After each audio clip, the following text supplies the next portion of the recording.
que le Seigneur te bénisse, qu'il te bénisse abondamment. Nous continuons toujours avec notre série. Notre série, nous voulons terminer, nous cherchons à terminer avec les 5 raisons pour lesquelles un chrétien ne doit pas faire de la politique. Nous faisons cela en série pour vous permettre de suivre ça sur les réseaux sociaux, à la télévision,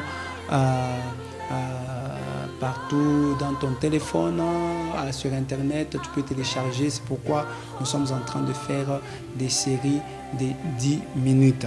Que le Seigneur te bénisse, bien-aimé dans le Seigneur. Alors, nous allons continuer. Partage la vidéo, partage, dis à l'autre que non, il y a maintenant la 4e raison et la 5e raison qui viennent.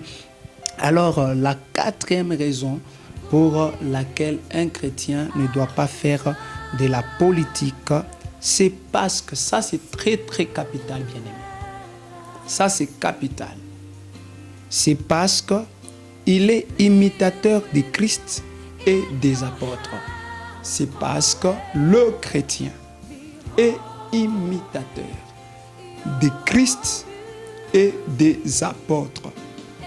C'est Christ qui est le modèle de l'Église.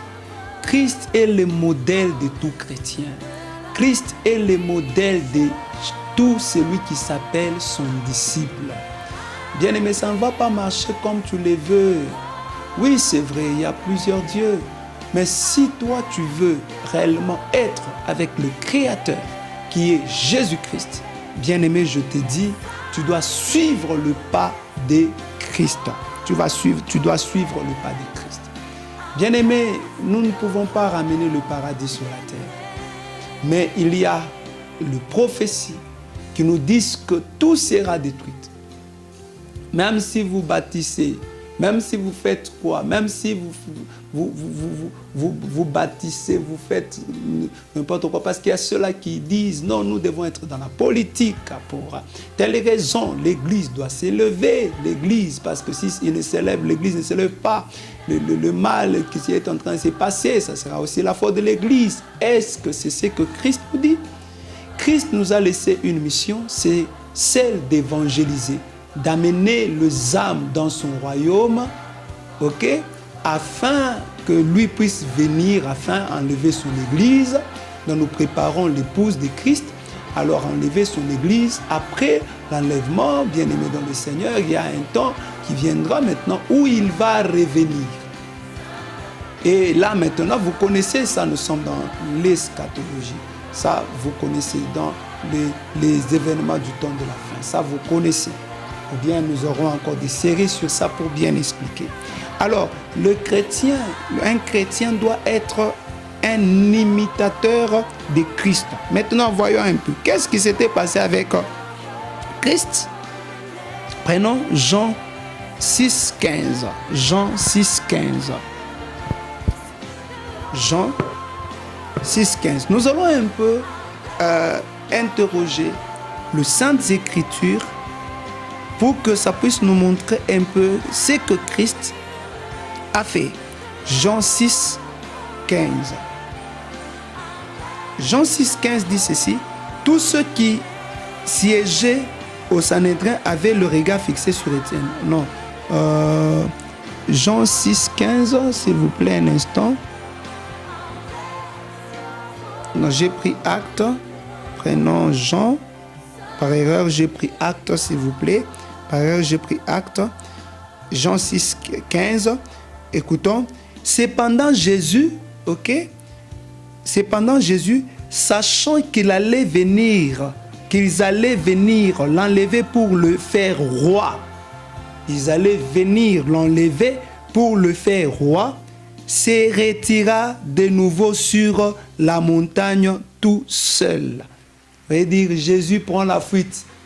Lorsque divinement averti, lorsque spirituellement, surnaturellement averti, lorsqu'il a vu dans les surnaturels que les gens qui ont mangé le pain, les gens qui ont vu le miracle, les gens qui ont goûté à ses bienfaits, voulaient faire de lui roi.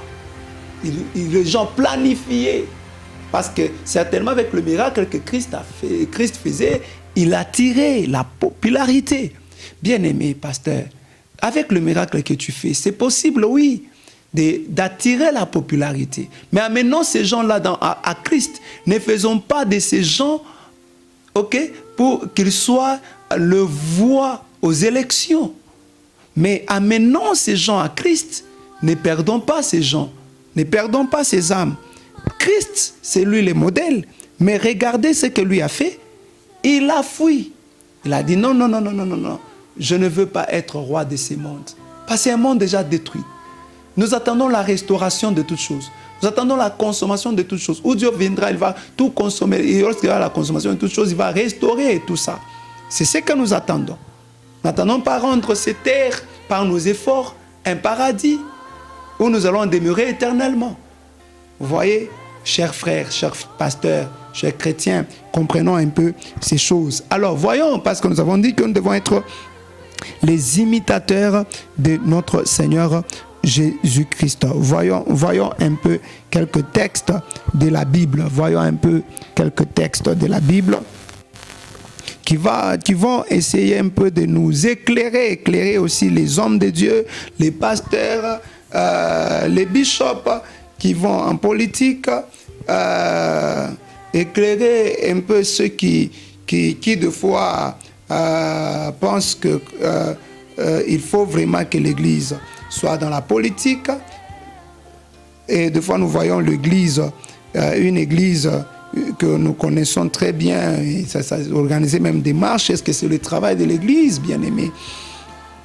1 Corinthiens 4,16, je vous en conjure, donc, soyez mes imitateurs.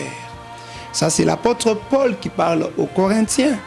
Il leur demande, aux chrétiens de Corinthe, il leur demande d'être ses imitateurs.